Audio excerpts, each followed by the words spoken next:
Hello fellow YouTube viewers and World of Tanks 360 players. This is Enchanted Wenis bringing you some World of Tanks Xbox 360 edition. In today's video I'll be guest starring my Nana, the Cartwright Mk.I. Also in this video we will be discussing the Centurion Mark I and its history. Now let's start off with Nana Mk.I reading verbatim Wikipedia summary of the Centurion. Take it away, Nana. Okay. The Centurion, introduced in 1945, was the primary British-made battle tank of the post-war World II period. It was a successful tank design, with upgrades for many decades. The chassis was also adapted for several other roles. Development of the tank began in 1943, and manufacture of the Centurion began in January 1945. 6 prototypes arriving in Belgium less than a month after the war in Europe ended in May 1945. It first entered combat with the British Army in the Korean War in 1950 in support of the UN forces. The Centurion later served in the Indo-Pakistani War of 1965, where it fought against US-supplied M47s and M48 Patton tanks, and they served with the Royal Australian Armoured Corps in Vietnam. Israel used Centurions in the 1967 Six-Day War, 1973 Yom Kippur War, and during the 1978-1982 invasions of Lebanon. Centurions modified as armoured personnel carriers were used in Gaza, the West Bank, and on the Lebanese border. The Royal Jordanian Land Forces used Centurions first in 1970 to fend off a Syrian incursion within its borders during the Black September events, and later in Golan Heights in 1973. South Africa used its Centurions in Angola. It became one of the most widely used tank designs, equipping armies around the world, with some still in service until the 1990s. As recently as 2006, Israel-Lebanon conflict, the Israeli Defense Forces employed heavily modified Centurions as armored personnel carriers and combat engineering vehicles. South Africa still employs over 200 Centurions. The vehicles of the SANDF were modernized in the 1980s and again in the 2000s, and the resulting model is known as the Oliphant. Between 1946 and 1962, 4,423 Centurions were produced, consisting of 13 basic marks and numerous variants. In British Army use, it was replaced by the Chieftain. All right. Is that it? That's it. Hey, good job. I just learned something. All right, thank you, Nana. Okay. And that was Nana Mk.I with a brief summary of the Centurion's history. Let's see how this thing acts out on the battlefield.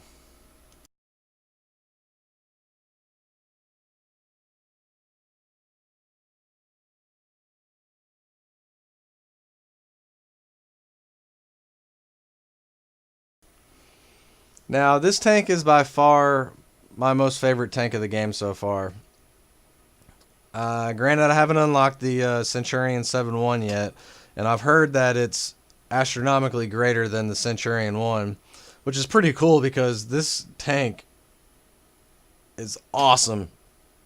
I mean, that's about all I can say about it. It is awesome. And in this video, I'm running the third package on it, which is the Mk.I variant of this tank, and I'm running the 20-pounder gun on it.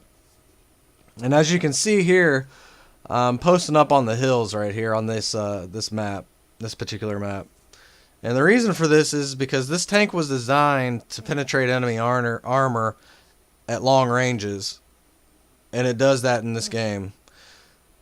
And with its acceleration, this tank is able to pop up and down from behind hills and whatnot to take those pop shots, those snapshots at the enemy.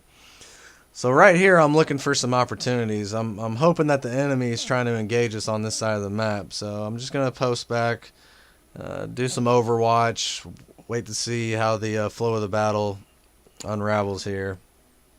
Now, since we're defending, I'm not being too aggressive at this moment. But I'm consistently watching the map to see if the battle changes in any direction and if I need to make any moves. Now here I am just taking a couple of pop shots on the T69. And I mean, look at the accuracy of this weapon. I don't even let my reticle fully zoom in on the first shot, and I take it and it hits. It's only until the second shot that I wait for the reticle to zoom in, only because I don't have a round chambered yet. And that is another thing I love about this gun on this tank. You can take that first shot without having to aim, and then wait for that second one to come. Now on that one I actually hit the tank, but I think I hit his barrel and it didn't penetrate or do any damage to it, so yeah. Now I'm starting to get a little impatient here.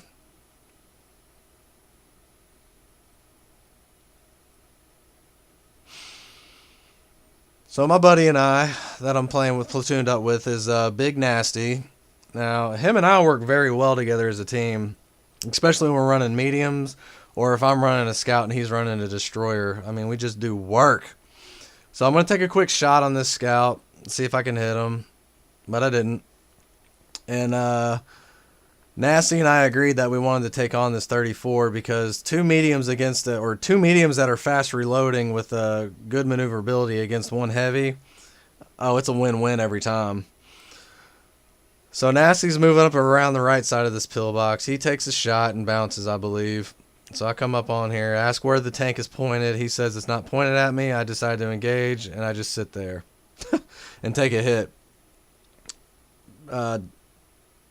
It ricocheted, of course, but that's because he hit my mantlet. And that's another thing about this tank, too.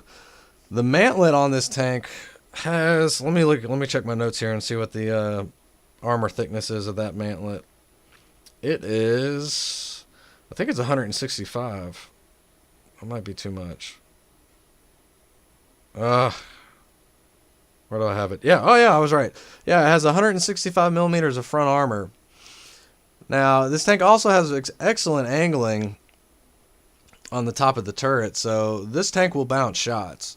And it does, as you could see in that previous example there. So, this is about mid-game. Enemy is pushing the flag. Nasty and I decide to go up the middle here, constantly recognizing that the arty could be zooming in on us. And here I kind of had a duh moment because I couldn't remember where to hit this. I think it's a FOC. I can't tell what that is. No, AMX. I'm sorry. This AMX, I couldn't tell where to hit it. And of course, Nasty calls out, hit it, hit the anti-aircraft gun on the top there. So I took a shot. Boom! 190 damage. So, and right here, I got to take another one. Boom! Look at that. Look at the accuracy of that gun. So now Nasty's going toe-to-toe with this 28 prototype, which is not something I would be doing, but you know, he's got the speed, the mobility, and he's asking for help. He's yelling for help. I'm freaking out because I think these enemies are just down the alleyway when they're not.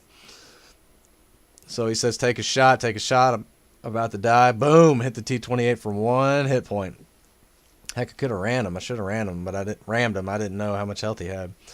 So I'm still freaking out about this T-44, not even thinking to check my mini-map to see where he is. I'm thinking I'm engaged with this guy, and he's across the friggin' map here. How embarrassing is that? So that's why I decided to push up. Nasty and I figured, well, let's see if we can get a flank on this guy. And look at this guy. What's he doing? Boom! Dead. Didn't even need to zoom in. Took the shot, got it. So at this point, Nasty and I are going to team up right here. And I'm telling them that... Oh, wait a second. I'm ahead of myself. Yeah, I think we were trying to prioritize targets right now. And I was letting them know where I last saw some enemies on the mini-map and how close they were in proximity to this Black Prince. So we both decided that we were going to go after the Black Prince. And boom, there it is. Didn't take too long. Okay, and this is where, now that I'm spotted, my sixth sense is going off, and I recognize that the enemy's already still up. Right before we split off in that Y shape, or that V shape, I was telling Nasty, hey, spread out. Artie's got me probably zoomed in, and let's move, let's move. And sure enough, Artie took a shot at me but missed. So at this point, we prioritize our target on the T-32. He's doing his flanking maneuvers. I'm just taking shots since I wanted to take the time to aim there because 32 wasn't looking at me. Now, of course, we've got this medium tank left. And at this point, I was trying to tell Nasty, hey, let me engage first because I can take at least one more shot. But Nasty loves to engage enemies and start just running circles around them. So he jumps the gun. Of course, he's using his Russian tank, so what better way to use it than to ram and shoot at the same time? So, of course, he doesn't finish him off. At this point, I get Top Gun, so I'm pretty excited about myself. So I still have 6th Sense on. Artie can see me. That's why I'm backing up. I decided to back up because gravity is in my favor at this point. I didn't want Artie to take that final blow on me as I'm playing this game so well. Yeah, I'm kind of bragging there. But, so at this point, it's pretty much just hide and seek, find the Artie. Now, looking at World of Tanks forums, I read that the pros of this tank are the 20-pounder is arguably the best gun for a tier 8 medium. I agree with that. It's very accurate and it deals consistent damage, as you can see in this video. This tank also has great gun depression. Now, American tanks are typically noted for their great gun depression, but this tank has some good depression. I don't like optimistic tanks. I want my tanks to be very depressed. Funny. All right. Now, the second turret mantlet in this tank is excellent. Bounces shots, thick mantlet, good for hull down tanking. It has a good view range, excellent view range, I think. 400 meters once you get the Mark III and the Mark V turret upgrades. Good horsepower to tonnage ratio. Great at climbing. Now, the cons of this tank were poor hull armor, but I say, so what? Keep your tank in a hull down position. You shouldn't be exposing your hull anyway. The next con that was listed was low top speed. To me, top speed doesn't matter. You can have the fastest tank on the battlefield, but if it can't accelerate to that speed quickly, then to me it's ineffective. And the reason for that is most battles are standoff battles. I mean, you're not going to sit there and be running 100 miles an hour all through the battlefield taking random shots. You're going to get hit if you do that. So whenever you engage an enemy, it typically results in a standoff situation. And to me, top speed is not that important. This tank is made for pop shots going in and out from behind cover. As you can see, it performed fairly well in this battle in the city. Now, here's one con that is actually a con. This tank is very susceptible to module and crew damage. And when I was running this tank, I was consistently getting ammo racked. So what I did to fix that was I installed or equipped wet ammo racks. And I recommend doing that to this tank, especially early on in your grind on it. And since crews, so when this tank gets hit in the hull, it will lose a crew member. It didn't really do it in this match, which is surprising. But, yes.